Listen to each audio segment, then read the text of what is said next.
working towards Odegaard. Ravel, ambitious, but brilliant!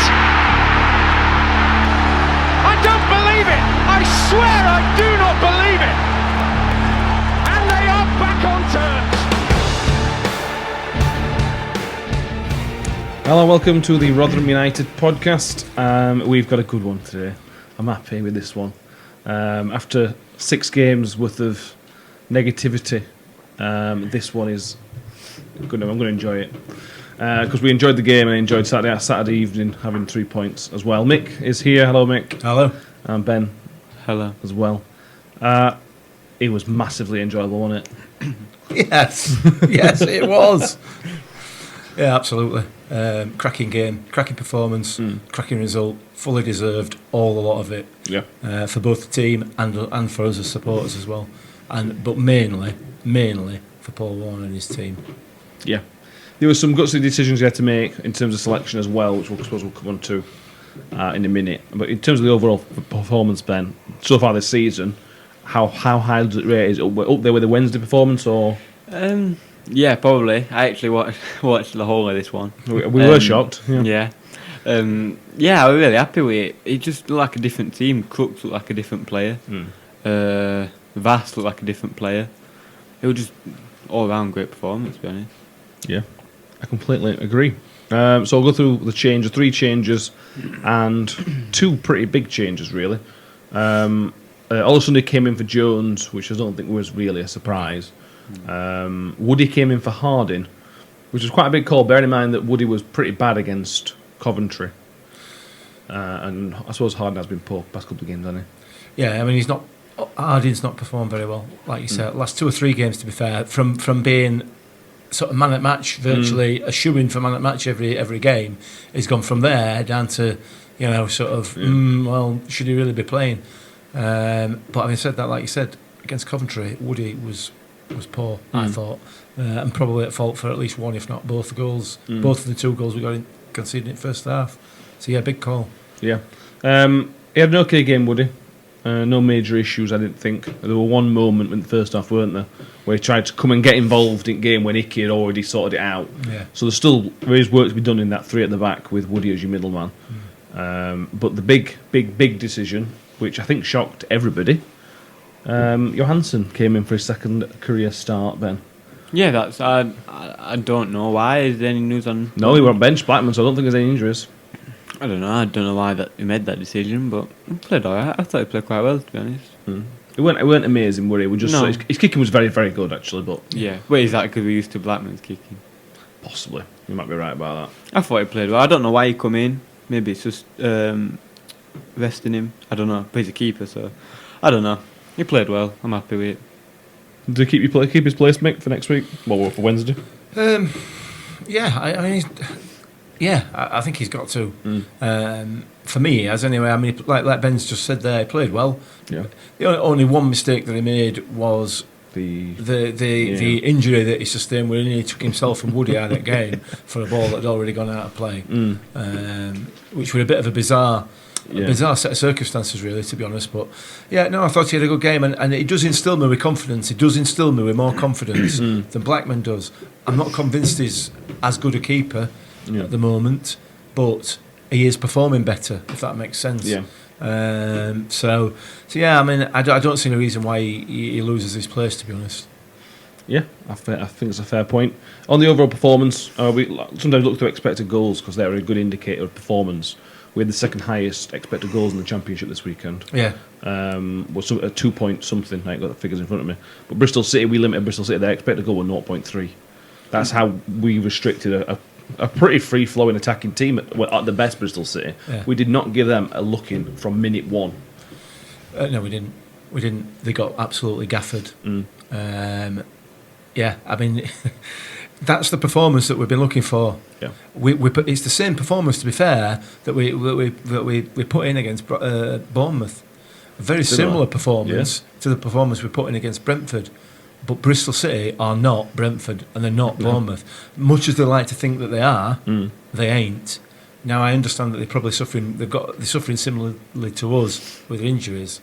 But if that were me, well, were a Rotherham United versus Coventry performance from Bristol. Ineffective, poor, nothing. They offered nothing. No, they didn't. There was that moment in second half, Ben, where Lindsay just had it looked like a bursting run, but what he did was just run. If they saw there's a space there, I'm going to run there, and nobody followed him. No Bristol City players were interested in following him. No, it's like I don't know. It looked like what Sterling did to us when we played City. He just run past us like he were no. I don't know. Maybe it was tired. I don't know. I honestly have no idea. They did play Wednesday, so we had a Tuesday, Saturday. They had a Wednesday, Saturday, which I imagine would have had some sort of impact. Like when we played Stoke a few weeks ago. Yeah, I mean, all right. It's another subject in it, talking about, tiredness and everything else. Yeah. But they didn't even put the effort in. No, I agree. They did not put the effort in. It was almost as if they turned up expecting to win. Well, you didn't, did you? Yeah. A lot of talk in the press after the game, Faratizer and Radio Chef and things like that, about the players playing for Warney, for almost playing for his job. That I'll be honest, that showed that you could see the players wanted to put a performance in. Whether his job was in threat or not is irrelevant now. But the players wanted to put that performance. It was clear that the players stepped it up, didn't they? Yeah, we had a little conversation before the game. A little big debate, to be honest, family argument before the game about the Warney situation, going through some hypothetical situations, and I actually said if he goes, we'll probably go on to that later, but yeah, a lot of players will want him there and they will fight, like Crooks again. Yeah, that's his best performance of the season easily. I think Warren's probably used all this media talk because you saw something, didn't you, on Mick on? Who put it on? Was it the Yorkshire? What is it? Yeah, it was some journalist from Yorkshire Post trying to imply that Warney's job's under threat and everything else. I said right at the beginning of this. I mean, like Ben said, maybe we'll go on to this. Maybe we won't. There's no need to really. I said right at the beginning of this social media outburst from some of the halfwits who have been putting the stuff that they've been putting on there, that eventually the mainstream media will get hold of it, and now that they have. And straight away, obviously, it's negative. The headline of the Yorkshire Post was something along the lines of Paul Warne's job is under threat or whatever. When in reality, Paul Warne never said anything about his job being under threat until the Yorkshire Post asked him about it. Yeah, So it's just nonsense. It is nonsense. We're nonsense from the start, and I think Saturday proved why it's nonsense. I think Warren probably said it to players, and that's why a lot of them played the way they did. Like you said, I genuinely think he used it because a lot of them want to play for Warren. Barlasser come to Rotherham for Warren. He had lots of other offers. I think Brentford were one of them. So yeah, for me, that performance was basically to all those people who spouted their mouths off was a great big shut up. Yeah. You know what I mean? Because it just proved everything that they said. Everything that's been said about Warney, his tactical nous, the team, the effort, the ability, whether we should or shouldn't be there. All those things that have been said were proved wrong on Saturday, for me. Yeah. No, I completely agree. It's something we've got to make sure we follow up. It's no good winning one game and then losing two. We've got to put a couple of wins together, put 3 wins together, go and beat them for 6 games. To stay up, that's what you're going to need to do. 100%. We've not got back-to-back wins in Championship since 2015, I think. That's that would be 5th, though. I think they were started game. 6th started day. Yeah. 6th. Yeah, we went neck and neck with Bournemouth. Probably should have won that. Yeah.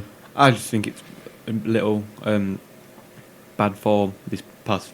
Is it 6 games? It was 6 games out win. Yeah. I think it was a little bit of bad form. We had that last time, but unfortunately we had it at end, and that's what sent us down. But I'm glad. I think that's it. Only up from here, I think. Yeah, there was valid questions about the form we were in and can we turn it around, can Warney turn it around, because I'm pretty certain other than that first season, which don't count, it was the worst run we've had. Yeah. Well, that's what we said. And worst setup for him. That's in that 6-game run end of Championship last time. There were some good performances in there. In this 6-game run, there's been some horrendous performances. So it is really, really important just to turn it round and relatively quickly. And 6 games is, at the end of the day, it's not really that long a run of fixtures. No, it's not. This is what we said before the game. Obviously, you brought it up last time. I don't know if you want to move on to that. Is there any point talking about it? Go on. The one situation, the ones that just in general one. I think we've done it to death. To be honest, Well, I think this puts a line under it for the time being. Yeah, it's been done to death on social media. We've done it on this podcast for the last 4 or 5 podcasts now, haven't we? 3 or 4 at least. And yeah, I mean, for me, like you said, Saturday draws a line under it for me. Yeah. Yeah, it gives them guaranteed time for me. We've got January shortly now. We're midway through December now, so we've got a handful of games till January when we can start to strengthen properly. And there's talk McDonald might be back in January as well. Yeah. Chio said by the sounds of it his rehab's going pretty well, so maybe hopefully fingers crossed he's ahead of schedule. And then you start looking at Sadler's going to be back at some point end of February. Clark Robertson hopefully. You'll probably expect to bring Curtis Tilt back in January. I think so, wouldn't you? He is playing semi-regular for Wigan, so I wouldn't surprise me to see him back, bearing in mind our short right defence. Onto the formation of 3-5-2, we talked about this in the preview, saying we all probably think it is the right formation, and when it clicks, it's going to be really, really good. When you put the right people in the right positions, i.e. Matt Olosunde at right wing back, it'll be all right. And it was all right. Is the key to More it than all. all right. I think it's key to it all. To the formation. 1,000,000% easily. I think it. I think it's key to it. Whenever he plays, look at the game like last game. Who was it? Coventry. Yeah. He didn't play, did he? He came on against Watford in the second half when where Watford, the that performance way. improved. Watford, that way. I think it's key to it. You can't have Jones or Harding there. You just can't. No. I think he's the whole key to it. Or Matic on left side. No, you need to have an attacking or someone who can play that role. If you don't, you might as well not play it because it's the most important role on pitch. When you play that formation. In that formation, the wing back is the most important position because he's got so much work to do defensively, but it's also so important to get forward and to help out. And as we've said it before, Matt Olosunde seems ready-made for a wing back role. Oh, what a player! Yeah, that cross for second goal. It's just he changes the game when he comes on. He just changes the attitude of everybody. Everything changes, and Ben's love for Matt Olosunde. I'm joining in with loving because I tell you what, he was, as far as I'm concerned, by a country mile the best player on pitch on Saturday. By a country mile, there were some fantastic performances all across our team. But he, for me, was head and shoulders above everybody else because of the work that he put in, his work rate, and he gets an assist as well. So fantastic, absolutely fantastic. The reason I think I love him is because how consistent he is. Every time I watch him, he's good. I don't think I've ever seen him have a bad game. I genuinely don't think I've ever seen him have a bad game. His made mistakes. Last season. Everyone did, but look at he's put in 2 blocks over the past 2 years, like lifeline, last ditch blocks. I think it was Scunthorpe last season, was it? No. Was it? I can't remember, but whatever. Can't remember. And then this game, I can't remember the other game this season. Bournemouth, last ditch block. And he's like consistent. And then he played left wing last year. He did. And you were like Neymar. Do you know what I mean? Neymar. Honestly, I love him. I love him. He's if we're going to play this formation, which I am a massive fan of 3-5-2, then he is key to playing that role. Harding's, I think, like I said before, I think Harding's a better right back. Yeah, but Olosunde's the best wing back we've got at club by a mile. Yeah, definitely. I think on the other side, somebody mentioned this on social media yesterday or today or Sunday or whenever it was about Ben Wild's performance at left wing back. It's almost as well. I mean, I've been banging on saying he's a central midfielder. Hang on a minute, I think he might be a left wing back because again, I wanted him on man at match. I know I get ribbed because I have to have Ben Wiles as man at match every week in that poll, but he was fantastic, and I know we didn't put him in this week, but he was fantastic in that position. Really played well. He's going to make us or be such a good servant to this club. Do you know if he stays here for his whole career, he'll be best player to ever play for Rotherham, I think. Well, it will be. It's a big claim that, Ben, but it will be. He will be. I genuinely think he will be. He is going to make us a ton of money. Or I think as long as Warren's here, he'll be there, to be honest. Well, he did win man of the match poll. We somehow narrowed it down to 4. Yeah. Tough. We had Jamie Lindsay, Matt Olosunde, Matt Crooks, and Michael Smith as the 4. Missed out so many like Vass and that who played. Vass was brilliant. Yeah. Matt Olosunde 48% of the vote. 48, well, almost 49%. It was so good, and I think we've got a gap between the game and Wednesday, so he can play again on Wednesday. It's not like we're playing so soon after. So the first goal was a lovely free kick from Barlaser. Every time there's a corner or set piece, you don't even get... Whinging might not be the right word, No, mate. it's not. I don't whinge, but it's like everything... all these corners for a long period of time were really floaty. Everything were floaty. You know what I mean? But he whipped that one in absolutely on the nose. Probably part of the plan. Yeah, well, possibly, yeah. But I mean, he just bent it along that 6-yard line, didn't he? Yeah. Which is the perfect place. Goalkeeper can't come. Defenders didn't bother. But Matt Crooks, I think he was quite keen on getting to that, wasn't he? But when you're 6'5" and a ball like that comes in, it's Christmas. Did you see what he said? I mean, Paul Davis asked him about what his tips for heading. Crooks said, I close my eyes. Yeah. Good enough, eh? If it goes in, who cares? Well, you can close your eyes when you're that tall. Well, you don't that's need true, to do yeah. all. Well, when you're that tall and you've got a ball coming in like that, if it hits your head, it's going back at net. It ain't going anywhere else, is it? No, I agree. And the second one, we talked about the ball from Olosunde, which was a really good work. I can't believe we played him in. I can't. Were it Crooks? It might have been, Might yeah. have been Crooks. That's weren't it? Oh, Vass. Right. Yeah, Vass picked it up in midfield Yeah. and spun away from his man and knocked it out wide to Olosunde. Yeah. But Michael Smith bullied his way to that ball. He would get in there. You said that. I did. He used his strength. And we'll come on to that in a bit. Okay. So I've got a couple of bits and pieces from social media which are quite amusing. Okay.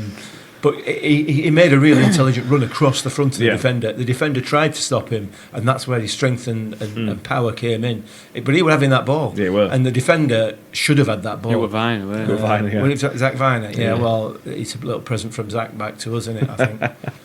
Thanks, Zach.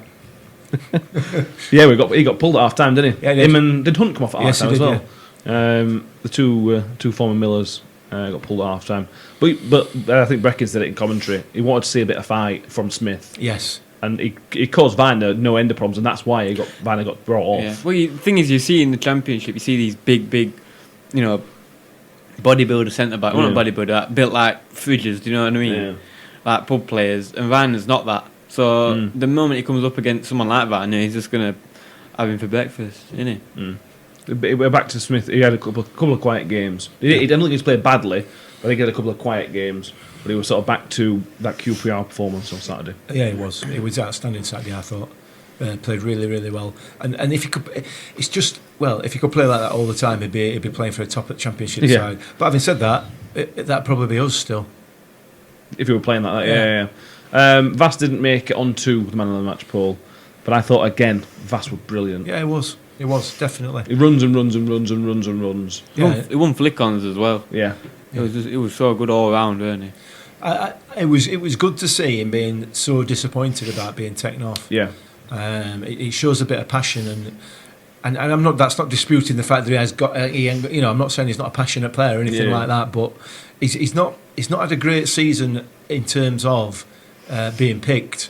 Not through any of his own fault particularly. He didn't get in until no, he didn't. 7 or 8 games in, did he? And I mean, he played in that first match of the season, didn't he? And he was a bit anonymous, if I remember rightly, at Wickham. Yeah, He came on. He also came on against Huddersfield and was awful there as well. But since that, and he has been coming on as a substitute. I think he's done really well. He's done really, really well, and I think he starts again. He starts again on Wednesday for me. He links up really well with Smith. Yes, he does. Yeah, he does, and that gives Smithy a bit more freedom. Yeah, because he's another one. He's another one that you're not going to want to get into it with Vass, are you? But then you're not going to want to get into it with Smith, are you? No, that's true. It's like two big men, but he's not necessarily a big man. Do you know what I mean? He's got a little bit of pace. Yeah. We talked about Crooks, and Crooks chipped in and helped. I'm not even talking about the goal. He chipped in and helped Vass and Smith. He helped occupy that space, which he hasn't helped occupy that sort of that number 10 space. He was really good. Well, obviously, I didn't watch the Watford game, but from what I saw, just remind us what you haven't watched again. But it looked like you were getting shots off and stuff like that. I might not have played well in that, but you were getting in them positions. Yeah. And then yesterday, it was just like old Crooks. Do you know what I mean? Everywhere, just steamrolling people. Difficult to get off ball. Difficult to get off at ball. You know what I mean? Just breaking up play. I don't think there's any changes for me, unless it's injuries and tiredness, whatever. But if everyone's full fit, don't change it for me. Don't see why I should. But Barlaser, now I thought Barlaser was good. I thought he had a really good game. I didn't think he was in the top 5 or 6 of the team, which I was so. I've been surprised to see him in Team of the Week from the EFL and Team of the Week somewhere else. I'm supposed to be critical, but he was again very, very good. Yeah, he was, and I think perhaps because the players around him increased their levels so much more from the last few games, we perhaps didn't see a lot of the work that Barlaser did. It was back to normal. Yes. It was back to himself, bossing that midfield, playing the balls around, just and everyone were pinpoint. You know what I mean? See, so it got back into his quarterback role, and he did have a very, very good game. Yeah. There's no question about it. But like I said, for us, maybe us as supporters, we're a little bit like, I don't know, what's the word, blinded by the fact that everybody else had upped the game so much in comparison to previous matches. Yeah. Defence was pretty solid. We didn't look like conceding. Was that good defending or just poor from them though? It's hard to tell, isn't it? You've got to give ourselves credit. Yeah, you have, but they didn't look like scoring, so it's a bit of both really. But good defending. God. I'm just saying you can't. I'm just saying it's hard to tell sometimes, but yeah. Okay. So you're not giving any credit? Yeah, I am. Okay. I thought they were really good. I think Johansson, like we've talked about before, he clearly is a bit more of a leader than Blackman. He's Swedish, isn't he? I like it. What has that got to do with it? He's a Viking. Yeah. He's not actually a Viking, you know.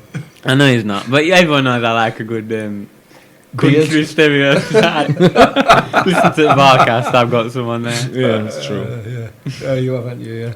He's not like Matt said. He's not an actual Viking. No. Is it just a He beard? looks like one. He's got the most Viking name as well, hasn't he? Victor Johansson. That's Don't know any Vikings, so we move on. Moving on. Icky were really, really good. I thought Icky was outstanding as well. Out with 3 central defenders, I thought Icky were almost flawless again. Well, it's just Icky's doing what Icky does, isn't he? You know what I mean? He's one of the best players for me that we've got. Yeah. He really is fantastic because not only he just gets on with his job, you know what I mean, and to the point where a lot of the best players you never even notice they're there. Like you mentioned with Barlaser a minute ago. Yeah. You know what I mean? Unless the strikers, obviously, you notice they're there because they're banging goals in, or goalkeepers because they're stopping them. If a defender is really, really good, or a midfielder in the role of Barlaser is really, really good, you never even notice them. Yeah. You know what I mean? And that I don't know. That's my view. I think they're fantastic. And the slight issue for me is the position of the 3. Woody as a centre of the 3, Ben. For me, Icky's made for that because you can see him organising, and he's organising from the right hand side of the 3. And especially there were a moment in the first half where Icky sort of had his man, and Woody's sort of trying to come involved from miles away, and Icky's having to tell him to go away. Yeah. And then Woody's on his back foot, and the thing is, I do agree with that. But you put Woody on that left side, for example. They're just going to put Naki Wells on that left side. He's going to burn him every day. I suppose this is the problem. But then the middle man of Icky is there to cover. Yeah, but this is it's going to take some working out. Yeah, the smart people, the professional footballers. What are we? You know what I mean? Yeah, they will figure it out. True. It just takes time. Fair enough. Penalty. No, done. Mr. Olosunde. We watched it. We actually watched it back earlier, and it's no done. Sometimes you see a penalty, you think, "Oh, is that a penalty?" Yeah. And sometimes you think, "Yeah, that's a penalty." You watch replay and go, "Yeah." I tweeted out earlier on in the week a thread that somebody's done of all the poor. Poor is a really, really good word for it. It's not perhaps as strong as I'd like to use, but some of the decisions that have been made by referees in Championship this season, and obviously our non-handball against Swansea is on there. That's going to be on there as well. Yeah, a more blatant penalty you will never, ever see in your life. It was just... it's bizarre. It comes back to this thing, I don't know if you mentioned it on this podcast, about a Championship saying that they're going to do something about poor referees. Was it this podcast? Or was it the one? Yeah, this one, yeah. We said we hadn't really noticed it this season. I think that's maybe because we're numb to it now. You might be right. We've had such awful decisions. Yeah, that's another penalty. Do you know if we'd drew that game, for example? Yeah, you know what I mean? That's another point robbed. But thankfully we... The thing with it is the referee's got a good view of it. You look at him and he can see it. Yeah. The linesman is on that side, so the linesman can see it. So they can both see what's happened. You've got a player cutting into the box, cutting across a defender, and as he opens himself up to do that, he's allowing himself an open shot on goal. Yeah, he did really well as well. It was really good. And he goes down. So not only can you see what's happened, but the circumstances also suggest that there is no reason for him to go down. Should have at least had a talk. Had he been going the other way and cut across the other way, going towards the corner flag, for example, then that part of the situation doesn't apply. But he's through on goal. So is this again another? It's a penalty. Is it a sending off because it's a clear goal scoring opportunity? Double jeopardy? Maybe not. I don't know. I've got a decision to make here. I'll tell you what I'll do. I'll not bother. They didn't even. What annoyed me as well, they didn't even go and speak to each other. Linesman at referee. Yeah. You at the least, go and speak. Well, they've got earbuds and ear things, aren't they? So there will have been some sort of conversation. I don't know how much of a conversation, clearly. But I'm getting sick of talking about referees, but it's just annoying, isn't it? A conversation will have gone something like, how many sugars you want your tea at half time, kid? Yeah. Possibly, yeah. Smith and Crooks were the goals. It was Smith's 25th goal for the Mills, league goal for the Millers, and he was his 275th league career start, which is quite a lot. Yeah. You got something you want to talk about, Smith, you said? About Smith? No, it's about a couple of tweets. It's a couple of bits and pieces from Bristol supporters on social media that found really, really amusing. So go for it. What now? We're going to move on to Blackburn. Yeah, nice little soliloquy. What's that? Soliloquy. What's one of them? You don't know what soliloquy? It's too advanced for you. It's a bit too advanced for me. There were a couple of things. Somebody posted on Facebook. It's come from some forum somewhere from a Bristol supporter, and it's really confused me. Okay. And I don't understand. So anybody that's watching this on YouTube, or anybody that's listening to it on podcast, on wherever it goes out, get in touch with us on Twitter and explain to me, please. And if you're a Bristol fan watching our podcast and or listening to it after the game, tell me what this means, because it basically goes on about us being physical. I understand what that means. I know what that means. Stop any attempts for opposition to sort of get on with game, and we're breaking play up. Apparently, did we? Apparently so. I didn't see that. I don't see that. We must do it because Sky mentioned it as well when we played Sky. Yeah. Other people, I don't see us do that. I think a lot of it, people come into games against us with preconceptions that we're a long ball side, we bully people and everything else. So any opportunity that they get, that's what it is. Well, it's Sky, they don't like. They've never liked it. Apparently we were helped by the referee with this as well. Yeah, the fact that we did get a penalty. Yeah, apart from penalty decision. So it says, it pains me to say, with their style of anti-football, they deserve 3 points. What does that mean? I don't. I could Google it. Well, you could Google it, but Ben? I think it means either long ball or cheating. Do you know what I mean? No, I think in football would be tiki-taka. Yeah. Right. So anti-football is a lethargic style of football that relies only on passing, an extremely defensive, aggressive, physical, robust style of football play. It means where one team deploys their whole team except the striker behind the ball. Mourinho. So basically park bus, basically. Which we didn't do. Do. If we parked the bus, they would have had more chances. And we wouldn't have got a penalty shout. Anyway, so that's that. Yeah, so there you go. Anti-football. So if you're a Bristol fan, don't bother getting back in touch, because I now know what anti-football means, and that's just nonsense. You've got another one on you? Yeah. Pat O'Hara. He's a Bristol fan. Oh, yeah. He responded to somebody's, whether it was mine, I don't know, teams like Rotherham hashtag that quite a few of us put out, and he's put, no disrespect, but after what we've invested and wanting promotion, we need to be beating teams like Rotherham.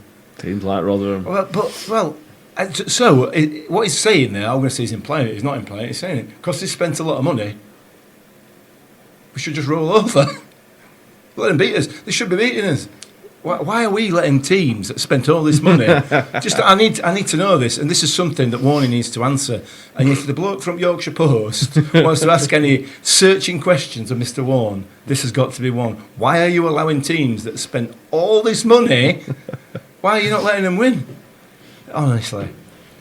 They have spent a lot of money, Bristol City and all. Yeah, but for not a massive club, they've spent a lot of money. You can't pay to win in everything you do. You have to work hard. And the idea is the more money you spend, the better you should be because you've spent money on better players. Yeah, but that's the theory. That's the wrong theory. Well, it's not, is it? But it's the same theory that these people have been banging on about Warney going live by. Yeah. Maybe it's some. It's a lazy theory that you can just pay and get whatever you want. You precisely. Yeah, I agree with that. But that's the pressure that comes with spending money. If you're going to spend a few quid, you are going to expect to do it, but that doesn't mean you deserve it. What's his teams like Rotherham as well? Is there a few of you doing it on Twitter? I know this. Just you? I know. It's been going for a while, hasn't it? Is there a lot of people doing it? Yeah. Did you start it? Or no, I think you was the sheep. That LUFC Twitter account started, I think, a couple of years ago. Yeah. How many of you do it? Is it quite a lot?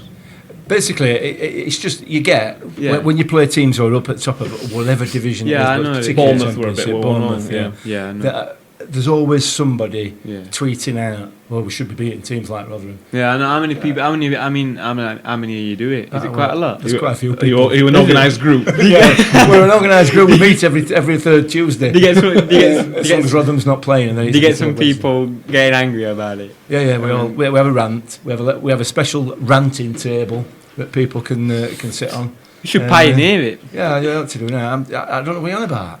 Start it on Twitter, get everyone to pioneer. You should pioneer it and start it. I think it's too late. People are doing it anyway. But maybe this should be a regular social media section. Yeah, I don't think so personally because this has just been absolute nonsense. So you suggested to do something and then the same sentence. Yeah, okay. But it's just me reading out tweets. Isn't it? I mean, people can just go on Twitter and read them anyway, can't they? Get up your mind. I'm not seeing them. I don't go on Twitter really. So it's nice to see you seeing. So you should do it just for Ben. Yeah. Anything you want to talk about before the Bristol City game before we move on? I will mention, based on that, the Bristol City manager came out after the game was quite complimentary of us, saying that we were the better team. Our style of play was different to that, how they play. I don't even know it wasn't counter-attacking. I don't know. I think they tried to play football. Yeah. Well, we played anti-football. Exactly. And everyone had anti-wins. It were quite complimentary though. It wasn't what sort of one of them where it was they were a long ball team. It sort of Rotherham were the better team. Rotherham deserved not the win. Not a sore loser. We were poor. Naki Wells didn't. Did he play? Yeah, I put that little YouTube clip out, didn't I, saying that you teed him up for a hat trick and. That went well then. Yeah, I think he's still in Woody's pocket, to be honest. Yes, it was very good, very good performance.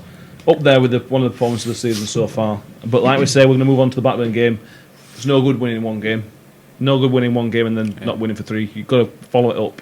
I think if we play well again, it's a message. I think if we play like we did yesterday, I think it's a message. And Warren's definitely said, right, my job could be on line here. What are you going to do about it? You know what I mean? So I completely agree. Yeah, I think it's going to be a difficult game. It's going to be a really difficult game. Is it away? It is, isn't it? Yeah. If we come out of that game on Wednesday night with a point, I'll be happy. If we come out with a defeat, as long as we put performance in, I'm not going to complain. Make it hard. This is what we said before the game. It doesn't matter about Saturday's result. It was all about the performance. Yeah. Is what we said. Yeah, 100%. Million percent. So Blackburn come into this having lost at least the last two games. I don't have any more stats from the last two. They lost to Bristol City last Wednesday. Yeah. And they also lost to Norwich on Saturday at home. But Norwich is a difficult game. But Norwich are in a minute. Whereabouts are they in the league? They are 12th on 25 points. I believe we're 3 points clear now, aren't we? We're quite a decent. What, the relegation zone? Yeah, we're a decent goal difference, I think, over Forest. And Derby. League table's not loading at the minute, but we are 3 points clear. Yeah. Nice to see Wendy's bottom as well, still below double-digit points. They're having a stinking time, aren't they? What a shame. We're 3 points clear of Derby. We have a 6 better goal difference. We're 2 points behind QPR. Above, we're on 16 points now. It's about, like I said, it's about keeping that points total ticking over. Yeah, it is, and it's going to be difficult. We had a fantastic day on Saturday. Yeah. Performed really well. We were a better team by a country mile. We now got to move on. Just like we had to move on after Coventry, like we had to move on after Watford. We've now got to move on again, and we've got to look at Blackburn away, which is going to be a really, really tough game. It's going to be a really tough game, I think. Yeah, we've got an okay record recently. So in the last 3 games we played Blackburn, we were unbeaten in the last 3. But the last time Rotherham had won away at Blackburn was 1979. It's just not. We've obviously been a few times to Blackburn. Yeah. It's just not somewhere we get anything. No, it's not. It's not a great place to visit as a supporter. I just don't like going there. Don't like Lancashire. It. Well, yeah. Apart from Lancashire, apart from it being Lancashire, I don't like Blackburn. I don't like the ground. I don't like going. We never do very well, like you pointed out. So it's just not for me. Thankfully, we're not going away, but it's going to be a tough game. It's going to be a really tough game. Yeah, I completely agree. An interesting stat, which is not going to come up in the next game, but we are closing in on 4,500 points in our club history. Right. We're on 4,442 at the minute, so something to watch out in the next few weeks. 4,442. 4,442 points since 1925. Yeah, but we're not going to get to 4,500, are we? It'd be nice to get to it this season, wouldn't it? It'll guarantee us staying up. Yeah, wouldn't it? That's got to be target. That's it. Well, yeah. I might get a T-shirt with it on. You know, like with my anti-football T-shirt as well. And my Matt Olosunde T-shirt. Teams like Rotherham. So Ben, how do we think that we're going to set up? How many changes would you make, if any? If what you're saying, what I would make For Wednesday's game, yeah. I said this earlier. I won't make any. If everyone's fit, obviously. If Olosunde's carrying a knock or whatever, the only I'd keep it same. I'd see whoever's performing better in training at Blackman or Johansson. Actually, no, I'd start Johansson. I'd keep it exactly the same. No formation change though. Could have cut that shorter, couldn't we? Yeah, we could. We could cut a bit of that out. I keep it same. I said it earlier. Yeah. I think I would as well. It depends on how Blackburn play. That's the only thing. I think what they are doing, despite the fact that we've not got many players to pick from, they are looking at what the opposition do. Obviously, why wouldn't you? And try and pick a team according to that. But this high pressing game, this anti-football game that people are talking about, it obviously works. Yeah. People don't like it. Some of these ticky-tacky football clubs who've invested loads and loads of money to beat these teams like Rotherham don't like it, do they? No. I mean, Saturday should be a point proven to Warney and everybody else that we don't need to sit back against. Bristol City were 6th, and they're clearly going to be up there, or in and around. And they might not get in playoffs, but they're going to be in and around the playoffs. Yeah. We didn't show them any respect. No. And if they're a playoff chasing team who were in the playoffs before the start of the game, why would we show something like anybody else respect? Well, why would we do it away from home as well? Because ultimately there is no home advantage. Well, there's for some of them. Well, Watford had 2,000 supporters in, didn't they? It's hardly a massive crowd backing them. Blackburn won't have anybody, or Burnley. Or Barnsley, but Blackburn won't have anybody in, so there's no home advantage. You know what I mean? We should be playing the same. For me, should be playing the same way. Honest. Very good. Do you want to give some predictions? Well, do you think we're going to win, Ben? I suppose is the $1 million question. Yeah, I think 1-0. No, yeah. For God's sake, here we go. Again. 1-1. No, 1-0. No, 7-0. I think 1-0. I think 1-0. Clean sheet. Another clean sheet. Don't just say that, because that's why I changed. That's why I changed. Because you said things like that, put it in my head. Do you know what I asked you a question? 1-0. 1-0. So you think we're going to keep a clean sheet? Yeah. And just score 1? Yeah. Mick? What? 1-1, 0-0. 3-2. One apiece.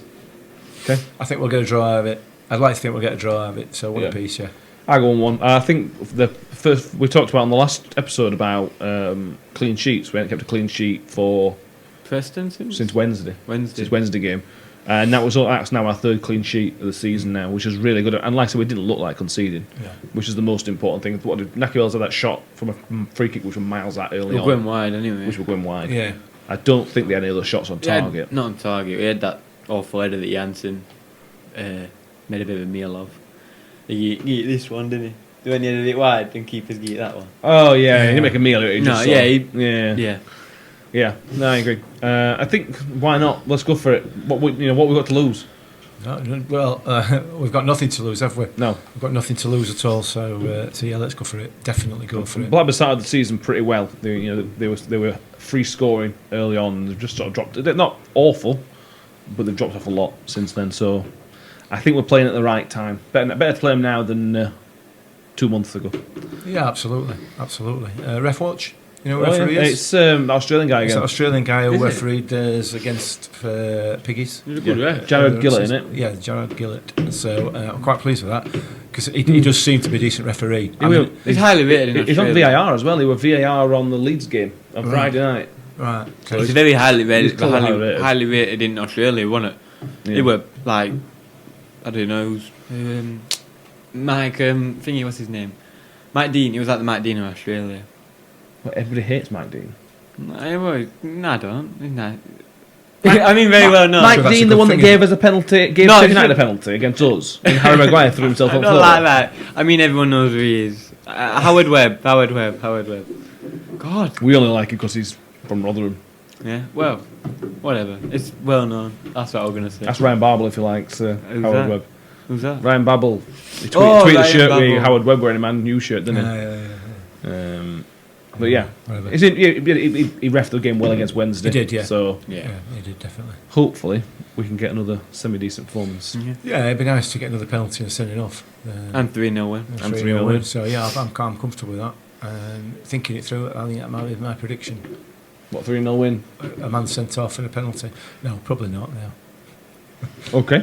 So yeah, we've got a tough couple of games coming. We've got Blackburn, and then Saturday, next Saturday's a big game, which we'll also talk about later on in the week. Yeah. Derby County. Boxing Day. Next week's not Boxing Day, no mate. I don't know. We've got Borough away on Boxing Day. Neil Warnock's Middlesbrough. Yeah, well, I'm not looking forward to Warnock. That's a while away. We've got Yeah, a long time yet. well 2 weeks. 3 games away, isn't it? A long time. There's no. This is our last midweek night game for a long time. Yeah, but apart from the FA Cup. That's a midday kickoff. How is it? It's weekday, isn't it? Week. Halfway a weekday. It's a 12 o'clock kickoff on 7th or 8th of January, whatever weekend is. Ah. So it's on telly though. It's on BT Sport Extra 2 or something like that. I thought we were playing on. Never mind. Let's. Yeah. Ben, shut up. Yeah. So yeah, this is we're in it, after this game. We are in the Christmas period. Saturday becomes the Christmas period. Yeah. Which is obviously for everybody. There's the Christmas period and the Easter period, which are 2 very, very important times of a season. Yeah. Because you can suddenly go from one position to another with 4 wins, 4 losses, 4 draws, whatever. Fingers crossed. This is our turning point. Yeah. Every season has a turning point, doesn't it? And it'd be nice. It'd be nice if we could just turn it around just before Christmas. We've done this before. Yeah. We have done this before. Maybe not in this position in the league, but certainly before Christmas. We've been 7th, 8th, 9th, 10th. Last year. Exactly. But we're 9th before Boxing Something Day. like that, Something like that. and then off we went. Yeah. And Warney's teams do seem to be second half of season teams. Yeah. So fingers crossed. Quickly a shout out for Accrington. Stanley, who are doing exceptionally well.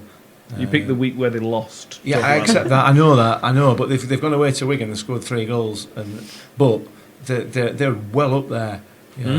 From having 7 games, having only played 7 when everybody else played 11. Yeah. They've still got 2 or 3 games in hand at teams above them, and they're just on outskirts at playoffs. So hopefully we'll have Bumble on just sometime around Christmas, just to give us an update from Aki. Yeah. Well. But pleased for them. Very, very good. Anything else? I think that's all. I've not written anything else down. Is there anything else you want to mention about Rotherham United? No, I'm not going to talk about anything else on this one. No. I think we're up to speed now, aren't we? We're I have Matt Olosunde loving, which we might put out as a separate little podcast for Ben. When's T-shirts coming for the Olosunde fan club? Work in progress. It's work in progress. Got to get my Christmas money saved up first. Excellent. So thank you everybody for listening. Obviously to the Rotherham United podcast. So we really, really appreciate you all listening. Obviously the YouTube videos that Mick's put up as well are cool. I like them. I think, yeah. You look like you're going to say something. You think you like them or I think you like them. It's entirely up to you. You can. Like I think they're good. Oh, good. I'm pleased you like it. I'm pleased. A man of my age, sort of conquering technology like I have done. What do you think? Subscribe, by the way. If you're watching any of this, press that subscribe button, please, and also the like button. And if you're listening, any other buttons you can find. Post notifications button. And if you're listening podcast-wise, just subscribe, rate us on iTunes if you can. We really appreciate everybody that listens to it. Absolutely. And hope you enjoy it, because if you don't, then we're not doing it right away. No, if they're not enjoying, I don't know why they're still listening, to be honest. This far in. It's because they support Rotherham United, and it's the number one Rotherham United podcast. True. Do you know why? It's the best one in the world, isn't it? It's the only one, and you are number one if you are the only one. So exactly. Well, it's worst one as well. Nah, then. Technically. That's not going to be the tagline. The worst Rotherham United podcast out there. I don't think that's good, that one. No. I quite like that one, actually. I might start using that. So yeah, thank you everybody for listening again. 15th time. Get in touch with predictions and everything like that. And the man of the match polls, if you want to get in touch with us, let us know during the game, after the game, what you think should be in those polls. It's normally just us three arguing with each other. We're not going to go on about the Vengeance tour? They won, so no. Oh, doesn't matter then. I think they won 4 or 5-1. Clark Harris got a hat-trick. Doesn't matter then. Let's not talk about that. It had stumbled, the Vengeance tour. What a shame. They lost to Marine, didn't they, FA Cup? Yeah. Marine or Chorley? Yeah, I don't know. I think it might have been Chorley, actually. Yeah, well, the thing is, the Vengeance tour will stumble when it really matters. Yeah. Right towards end of season, when they just lose the bottle and, yeah, eventually. It'll happen. Let's concentrate on us. Overtaken by Accrington. Yeah, hopefully.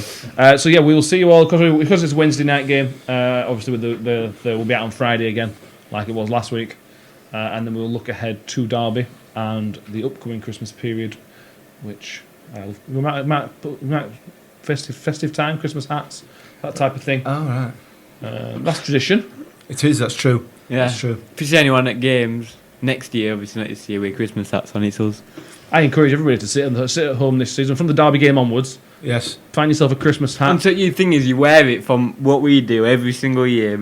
You wear them until you lose, from Boxing downwards until you lose, innit? Apart from that one season that we went to Bury, and me and Mick went to Bury with our Christmas hats on. Yes. You went separately and refused to wear it. But we then got our photographs in that yearbook, didn't we? With our Christmas hats on. Didn't. I mean, if you are going to do that, I think you should do it. Take a photograph, get a selfie, get it up on Twitter, Christmas hats. Yes. Hashtag teams like Rotherham. Hashtag teams like Rotherham. Bang on, like it. Yeah. There you go. Yeah, get your Christmas hats on from, I suppose you can wear it on Wednesday, but yeah. So it's only from Derby onwards, if you have a Christmas hat, some tinsel. It's festive. Tinsel's a bit far, but whatever. We're going on it anyway. God, thank you everybody. We'll see you all on Friday. Thank you everybody for listening. We really appreciate it. See you later. Bye. It's not a phone call. Looking